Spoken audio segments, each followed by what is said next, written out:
Yo, dudes, the Empire's pretty chill. Maybe you could, like, join it or something.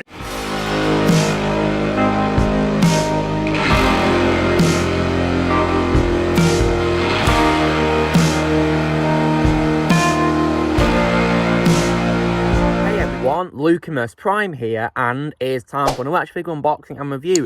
And in today's video, guys, I'm going to be unboxing a figure from the DC Multiverse toy line by one of the figure companies of all time, which is McFarlane Toys. And this is a figure based on a character appearing in a DC video game, and this is also, of course, the main villain of that game. And it's, of course, a figure of none other than, and as you guys have seen by the title and the thumbnail, Scarecrow. And this is, of course, based on how he appears in the video game Batman Arkham Knight. So, yeah. This is how he looks, guys, the figure, and there's not appear to come with any accessories or anything like that, but it comes with what appears to be a DC stand or bottom there, and also a card here, which is pretty cool, yeah. And so, there's McFarlane Toys. It says it is 22 moving parts, which is pretty cool. On the spine here, it's of course a Scarecrow with a sword being Batman Arkham Knight.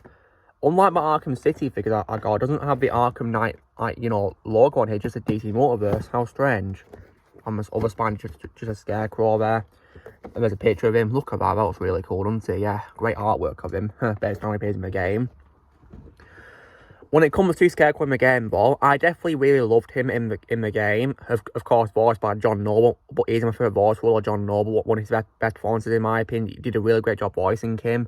He made him really terrifying, in my opinion. Goodness me. And I think even the design here is also pretty freaky as well. Goodness me. I know you can't really see it because of the lighting, cause it's quite a dark figure, isn't it, really? But yeah, it looks really cool nonetheless when you see it. And you'll probably get a better look when I take out the box, of course, so yeah. But yeah, Scarecrow was definitely a great part of Arkham Knight, great villain, voiced very well by John Noble, did a great job voicing him. So I'm going to unbox the figure now, guys. So, got some scissors here to cut the sellotape on top, so there's 3 of them. So I'm going to cut now. There we go. There's your one. That was easy. Now the last one. There we go. So I've cut the hard tape. Now let's open up the box. So when you open it up, so here's the figure secured in a plastic container with some rope there holding it in place. Only appears to be holding it on the torso part, not on the arms or the legs, though, like some figures. And of course, as to be expected from the DC Multiverse toy line of McFarlane's, comes with of course, a background. But unfortunately, as is the case with other McFarlane figures, it's just the case of a generic background, really, with nothing new added, nothing to do with Scarecrow, really. It's just generic, really. Exactly the same for all the figures in the DC Multiverse toy line. So first things first, guys. Of course, here was a DC stand. As you can see, it's just the exact same as the other DC stand. It's just the same generic stand, nothing really new, but all really disappointing. Although it could be a picture of Scarecrow from the game, or maybe the Arkham Knight logo or something, but sadly not. Nonetheless, though, here is the card. Looks, and of course, as I predicted, the artwork on the card is the same as the back of the box. On the back, here's a database which I'm going to read. So, the real name, of course, is Jonathan Crane. The Scarecrow constantly proves to be a dangerous threat to the Dark Knight, not due to physical strength, but to the emotional and psychological damage his toxins can cause. In fact, Scarecrow tends to shy away from physical confrontations and instead lets his victims fall prey to their own waking nightmares. A doctor of the deadliest caliber, the Scarecrow's horrific acts don't stem from a villainous desire for power or money, but from an unbreakable urge to learn and hone his craft. Mastery over fear itself. Definitely something that Scarecrow pretty well, that. Now let's get the figure out, guys. So I'm going to cut the rope holding the figure in place. Hopefully it should be easy to get the figure out. There we go.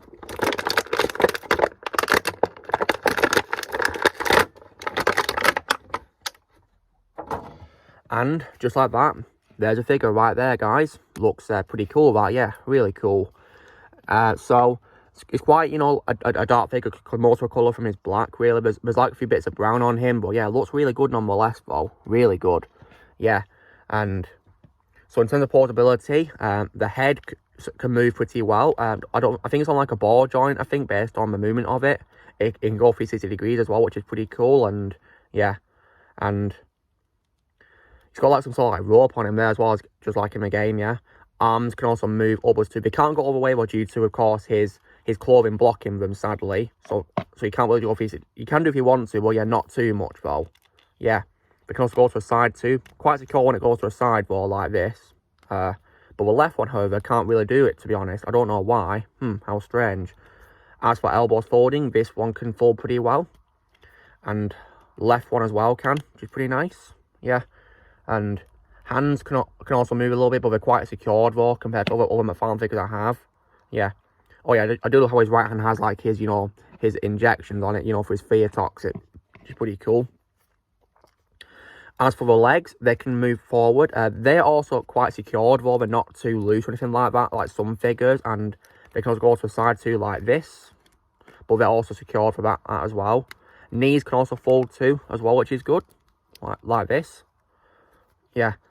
Notice as well how his left leg has like some sort of like mechanical thing on it, whereas the right one does not. How interesting is that?